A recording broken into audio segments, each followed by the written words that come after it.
రీసెంట్గా world media మొత్తం మన ఇండియా గురించి మాట్లాడుతుంది. పాజిటివ్ వేలో కాదు, నెగటివ్ వేలో. టాపిక్ ఏంటో తెలుసా?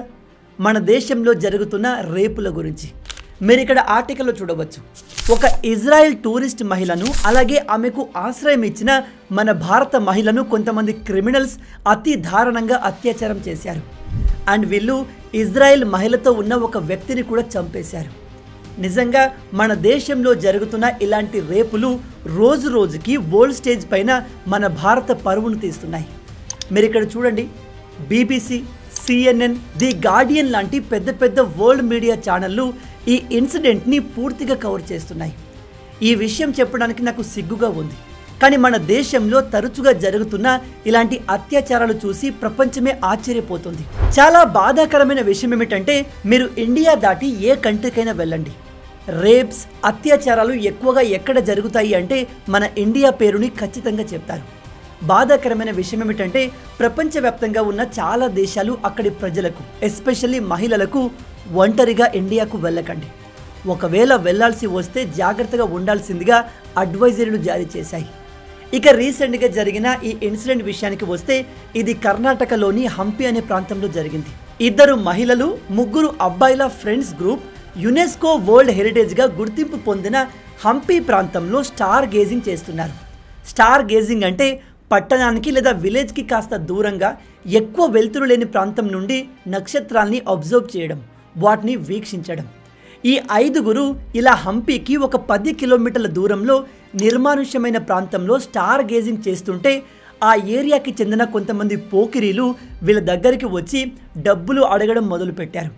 50-100 రూపాయలు ఇవ్వాల్సిందిగా బెదిరించారు. అలా ఈ ట్రావెలర్స్కి ఆ పోకిరీల మధ్య గొడవ మొదలై వీళ్ళపైన అటాక్ చేయడం మొదలుపెట్టారు. ఈ 5 ట్రావెలర్స్లో 2 మహిళలు ఉన్నారు. అందులో ఒక మహిళ ఇజ్రాయెల్కి చెందిన మహిళ, 2వ మహిళ అదే ప్రాంతానికి చెందిన మన ఇండియన్ మహిళ, 3 అబ్బాయిలు ఉన్నారు. అందులో ఒకతను అమెరికాకు చెందిన వ్యక్తి, 2 మన ఇండియాకు చెందిన వాళ్ళు, ఒకరు మహారాష్ట్ర, ఇంకొకరు ఒడిశాకు చెందిన వాళ్ళు.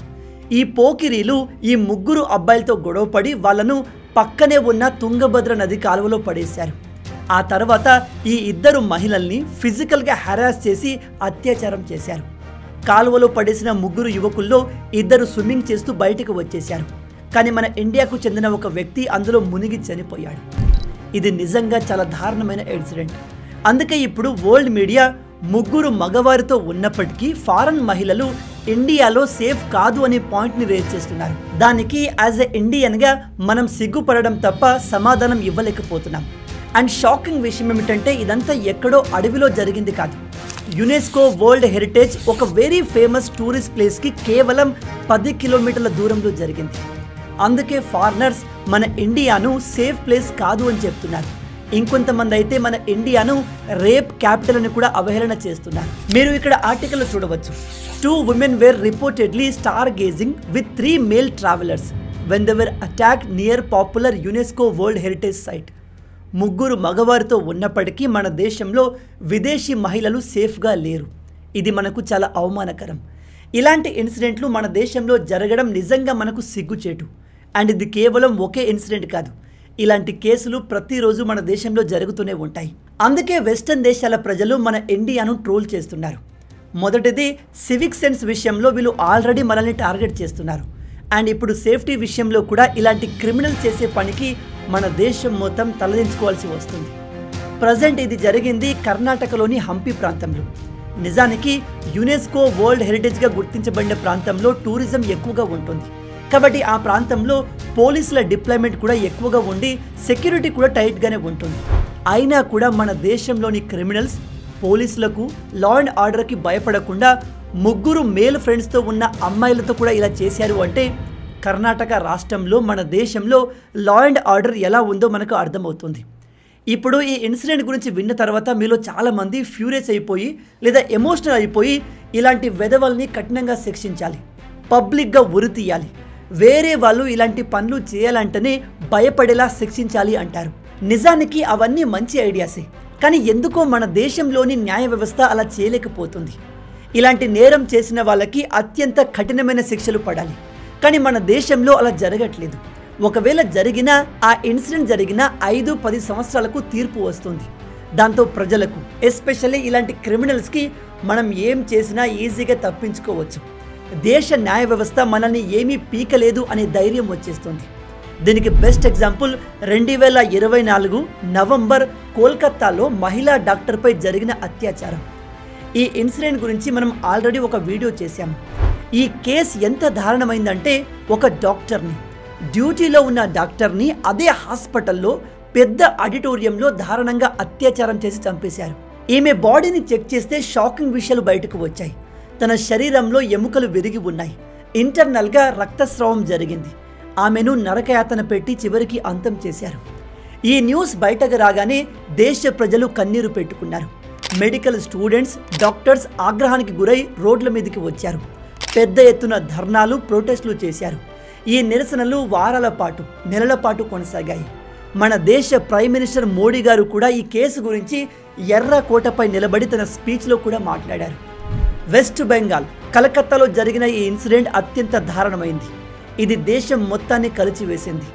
ఈ నేరానికి పాల్పడిన వారిని కఠినంగా శిక్షించి ఒక ఎగ్జాంపుల్ సెట్ చేస్తాము అని చెప్పారు. ఒకసారి ఆ వీడియో క్లిప్ని మీరే చూడండి. చాలామంది సెలబ్రిటీలు కూడా ఈ ఇన్సిడెంట్ పైన రెస్పాండ్ అవుతూ త్వరగా ఆ అమ్మాయి కుటుంబానికి న్యాయం చేయాల్సిందిగా గవర్నమెంట్కి రిక్వెస్ట్ చేశారు. బాధాకరమైన విషయం ఏమిటంటే ఇప్పటికీ ఆ మహిళా డాక్టర్ తల్లిదండ్రులకు న్యాయం దొరకలేదు. ఆ డాక్టర్ తల్లిదండ్రులు మేము పీఎం మోడీ గారిని కలవాలి అనుకుంటున్నాము, అతన్ని కలిసి మా బాధలు చెప్పుకొని మాకు న్యాయం చేయమని వేడుకుంటాము, దయచేసి మాకు ఒక అవకాశం ఇవ్వండి అంటూ గవర్నమెంట్కి ప్రాధేయపడుతున్నారు. ఆ అమ్మాయి తల్లిదండ్రులు చెప్పేది ఏమిటంటే మా అమ్మాయి గొప్ప డాక్టర్ అవ్వాలని కలలు కనేది, లైఫ్లో ఎంతో సాధించాలి అనుకుంది, కానీ ఇలా తన లైఫ్ సడన్గా ఎండ్ అయిపోతుంది అనుకోలేదు. ఇది జరిగి 7 నెలలు అవుతున్నప్పటికీ మాకు ఎటువంటి న్యాయం దొరకలేదు. కనీసం మా అమ్మాయి డెత్ సర్టిఫికెట్ కూడా మాకు ప్రొవైడ్ చేయట్లేదు అని చెప్తున్నారు. ఒక మహిళా డాక్టర్కి తను పనిచేసే హాస్పిటల్లోనే సేఫ్టీ లేనప్పుడు ఇంకా దేశంలోని సాధారణ మహిళలకు సేఫ్టీ ఎక్కడుంటుందని ప్రశ్నిస్తున్నారు. వెస్ట్ బెంగాల్ని ఎవరు రూల్ చేస్తున్నారు, అక్కడి ముఖ్యమంత్రి ఎవరు, ఆమె పరిపాలన ఎలా ఉంటుందో మనందరికీ తెలుసు. ఈమె అండర్లో వీళ్లకు సరైన న్యాయం దొరకట్లేదు కాబట్టే వీళ్ళు ఈ ఇష్యూని ప్రాపర్గా రేస్ చేయడానికి పీఎం మోడీ గారిని కలవాలి అనుకుంటున్నారు. మన దేశంలో ఇంతటి దారుణమైన నేరాలు చేసినప్పటికీ అది చేసిన క్రిమినల్స్కి వెంటనే తగిన శిక్షలు అమలు కావట్లేదు.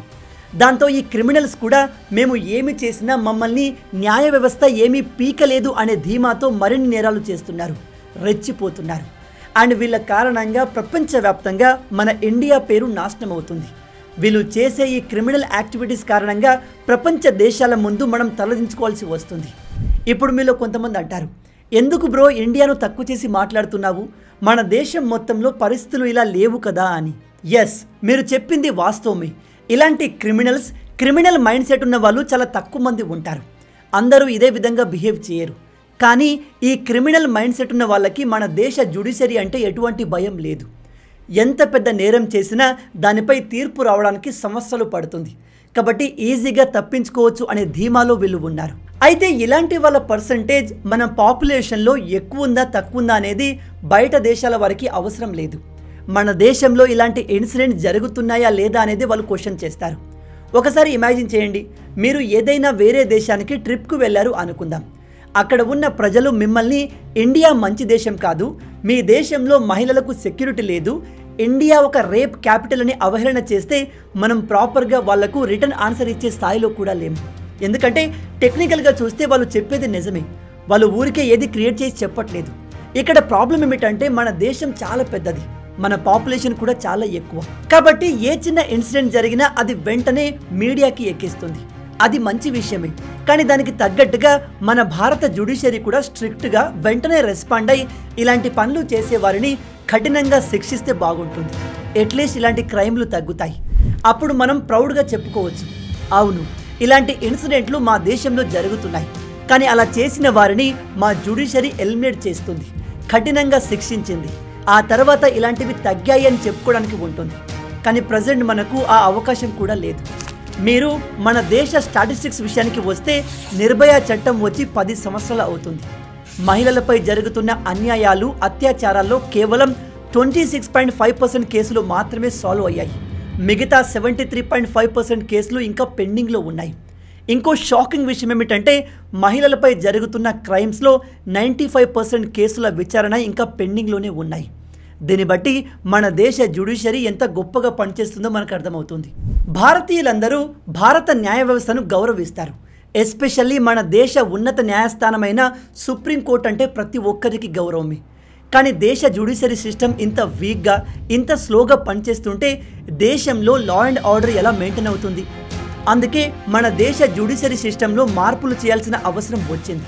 మీరు చెప్తే నమ్మరు, మన దేశ జడ్జిలకు ఉన్నన్ని హాలిడేస్ వేరే ఏ డిపార్ట్మెంట్లో ఏ ఎంప్లాయీస్కి ఉండవు. దేశంలో లక్షల కేసులు పెండింగ్లో ఉంటే జడ్జిలు మాత్రం హాలిడేస్లో ఎంజాయ్ చేస్తున్నారు. ఇది మారాలి. నేరం జరిగిన వెంటనే పోలీసులు యాక్టివ్గా ఇన్వెస్టిగేట్ చేసి నేరస్తుని పట్టుకొని నేరం ప్రూవ్ చేసిన వెంటనే క్రిమినల్స్ని కఠినంగా శిక్షించాలి. లేదంటే దేశంలో ఉన్న క్రిమినల్స్కి భయం అనేది ఉండదు. మీరు గమనించండి, ఒక హత్య లేదా అత్యాచారం కేసు కోర్టుకు వెళ్తే అందులో తీర్పు రావడానికి 10 సంవత్సరాలు, 8 సంవత్సరాలు, మినిమం 5 సంవత్సరాల టైం పడుతుంది. మీ అందరికీ మిర్యాలగూడలో జరిగిన అమృత ప్రణయ్ కేసు గుర్తుండే ఉంటుంది. అందులో తప్పు ఎవరిది ఏంటనే విషయాన్ని పక్కన పెడితే ఆ కేసులో తీర్పు రావడానికి 7 సంవత్సరాల సమయం పట్టింది. నిన్న ఈ కేసు విషయంలో తీర్పు వచ్చింది. అంటే మన జ్యుడిషియరీ సిస్టమ్ ఇంత స్లోగా ఎందుకు ఉంది? ఒక కేసుని ఇన్వెస్టిగేట్ చేయడానికి 7 సంవత్సరాలు పట్టడం ఏంటి? అదేదో పెద్ద mafia don case, underworld don case అయితే వాడిని పట్టుకోవడానికి, ఆధారాలు సేకరించడానికి అంత సమయం పట్టింది అనుకోవచ్చు. సాధారణ ప్రజలు, సాధారణ వ్యాపారి ఇంట్లో జరిగిన కేసులో కూడా ఇంత సమయం ఎందుకు పడుతుంది? ఇప్పుడు మీలో కొంతమంది అంటారు, మన దేశంలో రూల్స్ అండ్ రెగ్యులేషన్ చాలా ఎక్కువగా ఉంటాయి, ప్రొసీజర్ చాలా డీప్గా ఉంటుంది అని. ఇక్కడ నేను చెప్పేది కూడా అది. వీటిలో అనవసరమైన ప్రొసీజర్స్ని తొలగించి ప్రజలకు ఎంత త్వరగా వీలైతే అంత త్వరగా న్యాయాన్ని అందించే ప్రయత్నం చేయాలి. ఎందుకంటే గుర్తుపెట్టుకోండి, justice delayed is justice denied. ఇక కర్ణాటక హంపీలో జరిగిన ఈ ఇన్సిడెంట్ గురించి మాట్లాడితే ఆల్రెడీ ఈ పని చేసిన క్రిమినల్స్ దొరికారు. వీళ్ళను కేవలం మన దేశం ముందు కాదు, ప్రపంచానికి తెలిసేలా శిక్షించాలి. ఇలాంటి వాళ్లకు విధించే శిక్షలు విని ప్రపంచ దేశాలు కూడా ఎస్, ఇండియా ఇప్పుడు ఇలాంటి క్రిమినల్స్ పైన స్ట్రాంగ్గా రియాక్ట్ అవుతుంది అనే ఫీలింగ్ కలగాలి. లేదా విదేశాల్లో మన ఇండియాను ఇలాగే క్రిటిసైజ్ చేస్తూ ఉంటారు. ఇండియా చెప్పుకోవడానికి గొప్ప దేశం, కానీ రియాలిటీలో అక్కడి మహిళలకు సేఫ్టీ లేదు అనే ఫీలింగ్ ప్రపంచ దేశాల్లో ఫిక్స్ అయిపోతుంది.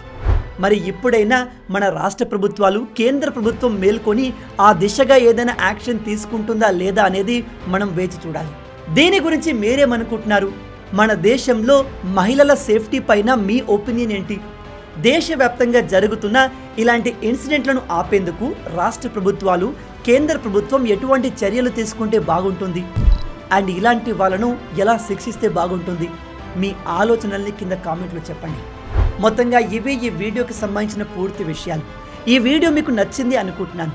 నచ్చితే అలా ఊరికే చూసి వెళ్ళిపోకుండా వీడియోని లైక్ చేయండి.